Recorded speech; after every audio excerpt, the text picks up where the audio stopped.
لكن أبي أقول شيء مع زيارتنا القصيرة للعراق، لبغداد وللبصرة. بعض المشاهد والأحداث أشبه بحكايات، قد لا تعرف أحيانا من الذي صنع تشابكاتها بهذا الشكل. قد تسأل نفسك كيف وصلنا إلى ما نحن فيه؟ ماذا إن لم يكن الأمر كما علمناه؟ كيف بالإمكان أنك تخدع العالم كله؟ كيف بالإمكان أن تسرق شعب، أن تشرق شمس، أن تسرق قمر أو حتى نهر؟ يبدو الأمر ملتبسا، حتى أنا كذلك لا أدري كيف أصطاد تلك الخواطر اللي تتأجج في عقلي منذ أن عدت من العراق، اللي زرت أمس بدعوة من اللجنة المنظمة لخليجي 25 على مأدبة حضرها رئيس الوزراء العراقي. لا أدري ماذا أقول لكم ولا كيف أصف لكم العراق، بغداد والبصرة.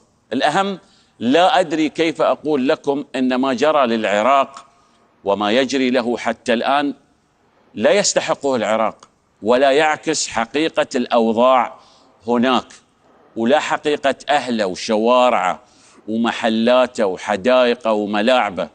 ما عايشته في العراق في يوم واحد كان مذهل، كان آسر، عبقري. هذا الشعب لا يوجد مثله على الأرض بهذه السمات. قولا واحدا، لا يمكن أن تجد في أي مكان في العالم شعب يصر على أن يستضيفك وين ما كنت.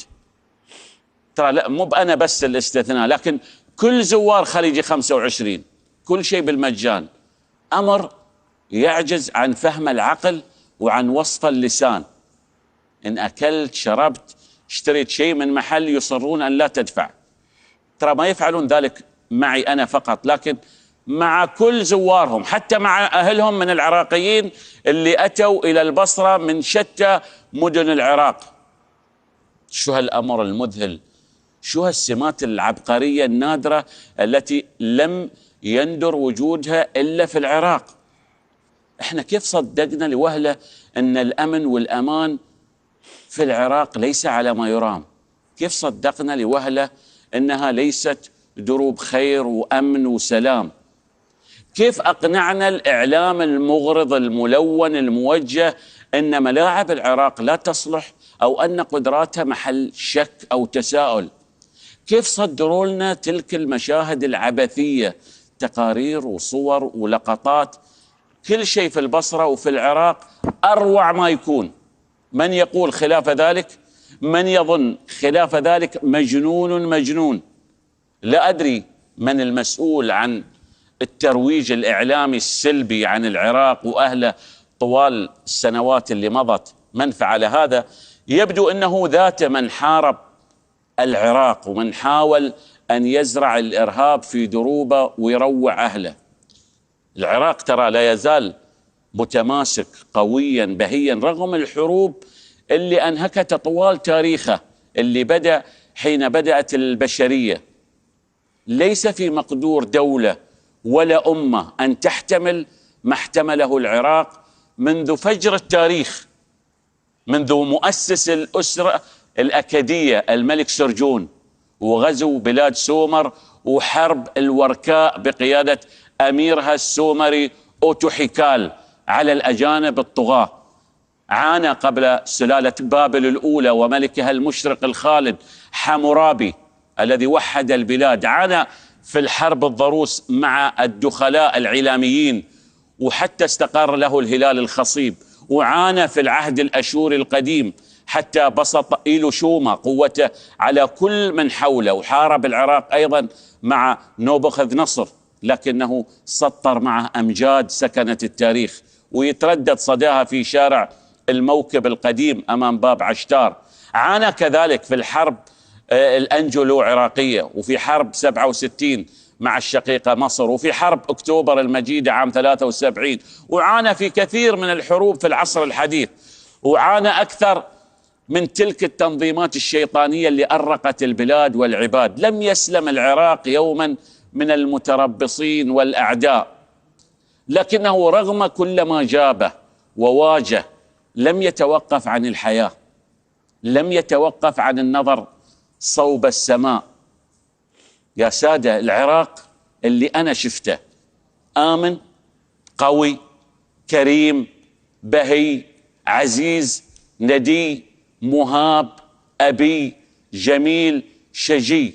العراق اللي أنا شفته ليس ذلك العراق الذي تروجون له، ليس ذلك العراق الذي تخيفون منه الناس، ليس دروب القنابل وساحات الاقتتال. العراق لا يزال وطنا للحب وللحياة وللسلام وللجمال. أنا آسف يا عراق، آسف أني صدقت للحظة أو برهة أو غضضت الطرف عنك ثانية. آسف أني سرت في مواكب المتحسرين على أمجادك رغم أنها باقية. آسف إن ظننت يوما أن ما يقال عنك صدق. أيها السادة، أيها الجاثمون على صدري وقلبي وروح وهذا الإعلام السلبي عن العراق، لا أدري من أنتم ولا أدري كيف تصنعون ما تصنعون، لكن اعلموا أن العراق سيبقى وسترحلون، العراق سيبقى وستموتون، العراق سيبقى وسيضحك وستبكون. ارفعوا أيديكم عن العراق، أعيدوا إليه الشمس التي سرقتم والقمر الذي سرقتم. أعيدوا العراق لأهل العراق. زيارة كانت قصيرة، ولكن بالنسبة لي العراق كان اكتشاف كبير على مستوى البلد، على مستوى الشعب، على مستوى رجل الشارع العراقي. يمكن أفضل واحد يكلمنا في الموضوع سعد قيس لأنه عراقي. تحية طيبة تليق بكم وتطيب بها مجالسكم حيثما كنتم وحيثما يصلكم صوتنا ونبضنا وصورتنا. سلام عليك على رافديك يا عراق القيم، فأنت مزار وحصن ودار لكل الأمم. هنا المجد أما وصلى وصام وحج وطاف بدار السلام، فبغداد تكتب مجد العظام وما جف فيها مداد القلم.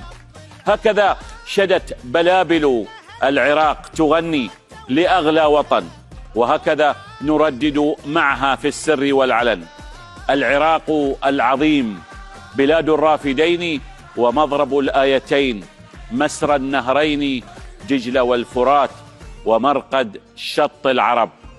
أرض النشأة منذ القدم، أرض البدايات وأم النهايات ومستقر الأمم، عنوان حياة وشهادة ميلاد وكسر للعدم. العراق الحبيب، عمق الأصالة ونبض التاريخ وغصن الحضارات التي لا تشيخ، لغز التميمات وأصل الحكايات وكل القصص.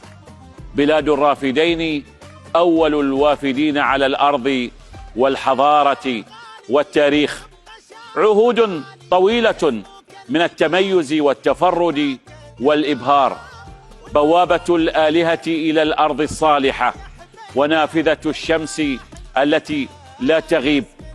العراق مسقط الرسل والأنبياء وحضن الطبيعة ومرآة السماء، كتاب الرسالات ووصية الديانات وعاصمة الخلافة على مر الإمبراطوريات، من بغداد إلى البصرة إلى كركوك إلى السليمانية إلى أربيل إلى الأنباء وغيرها من العناوين والتفاصيل والأسماء. أرض نبوغ وتفوق ومزار أمجاد قبل التاريخ وحتى قبل الميلاد.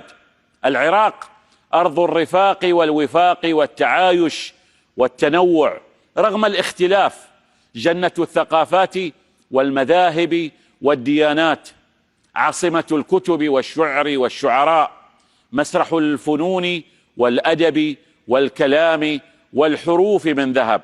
العراق هو بكل بساطة بساط العلم الذي يسافر بنا وفينا عبر كل زمن.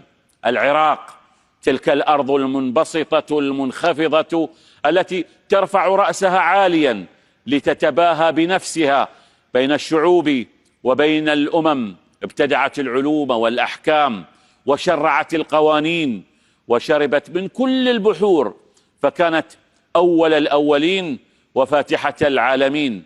العراق العظيم بداية من أول التاريخ القديم إلى اعتماد التقويم السليم مصدر إلهام ومبعث دهشة وانبهار، وشاهد على تطور البشرية منذ القدم. لوحة فنية بديعة التصوير ونقوش محفورة على الجدران ورسوم فريدة على الحيطان وآثار خالدة لن يمحيها الزمان.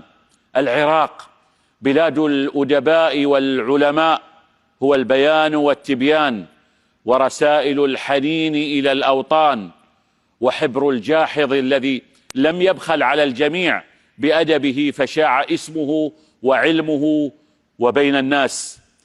هو حروف الشاعر العظيم المتنبي الذي ينام إلى الآن ملء جفونه عن شواردها، ولا زال الخلق جرأها يسهر ويختصم. العراق أعجوبة من عجائب الدنيا السبع، بحدائقه المعلقة وأبراجه الشاهقة وبواباته الساحرة وقلاعه الشامخة التي تلامس أسوارها عنان السماء. العراق كتاب جميل في دفاتر التاريخ، يعود بنا وبالتاريخ إلى حدود 5000 سنة قبل الميلاد، ميلاد الصناعة والزراعة على ضفاف النهرين. هناك في أحضان النخيل الشاسعة وبين الفراغات الواسعة يشيع التين والتفاح ويتمايل شجر الرمان. العراق العظيم أسس البناء القويم والتخطيط السليم، مهد السلطات والحكومات والتشريعات، هو حجر الأساس في تشييد الممالك وبناء المعابد والأنهار والقنوات، هو الأرض والنشوء قبل البدء وقبل الحياة، وهو البعث للوجود بعد الممات، رحم السلالات والثقافات والأعراف ومنهج الفرائض والعبادات. العراق بلاد الشرائع المكتوبة والمدونات المرسومة والقوانين الموضوعة منذ الأولين، هو منوال تنموي صناعي واقتصادي واجتماعي سابق لكل الحضارات ومؤسس لكل البدايات. في العراق بدأت أولى محاولات البحث والتدبر والصمود، وفي العراق خاضت العقول في أصل النشأة بلا تضليل ولا قيود، وهناك انقشعت الغيوم عن أصل الكون ومبعث الوجود، ومن العراق انطلقت أعظم الملاحم والقصص وحتى الأساطير. وفي العراق ابتدع الأولون علوم الرياضيات والفلك والمعمار والبصريات وفنون الطب وحتى الكيمياء. كانوا أحرص الخلق على الإبداع، فكانوا عنوانا حقيقيا للنبوغ والتطور والإمتاع. العراق القديم بكل إنجازاته وصولاته ومكتسباته جزء لا يتجزأ من حاضر العراق الحديث، هو امتداد للتاريخ العريق منذ بداية مراحل تطور البشرية وحتى تفتح قريحة الإنسانية. والعراق رغم كل العثرات والمطبات صامد في وجه العواصف والرياح، قلاعه الحصينة وأسواره العالية تحميه من كل المحن والهزات. وللعراق شعب عظيم كريم لا يفنى ولا يخون، شعب لا يخيب معه الرجاء، يقطر عزة ونخوة وانتماء، أصل المروءة والكرامة والوفاء، شعب صبور لا ينحني ولا ينكسر، يجابه الظروف والصعاب مهما كانت فينتصر. العراق يحمل بين ضلوعه وفي عروقه وفي أنهاره الخالدة رائحة التاريخ والإرث الضارب في القدم، ثابت على عرشه لا تتزعزع مكانته بين الأمم، عنوان الذكاء والتفوق الفكري والعلمي في كل الميادين وفي كل المجالات. العراق العظيم بشعبه وتاريخه مقدمة شرفية في كتاب ألف ليلة وليلة. والليلة سيسافر السندباد البحري ببساطه السحري ليعرج في سماء شط العرب حاملا معه كل رايات العرب. العراق ولد قبل الميلاد ليبقى إلى ما لا نهاية، وكأس الخليج ولدت لتحيا وتبقى وتكبر، وبين الاسمين اختلفت العناوين وتشابهت المضامين. انتصار للصمود وإعلان أبدي للوجود والخلود. سيبقى العراق يبصر النور مهما بقيت الأرض تدور، وسيطير السندباد مرات ومرات، لكنه سيعود مهما طال الغياب إلى أرض البدايات.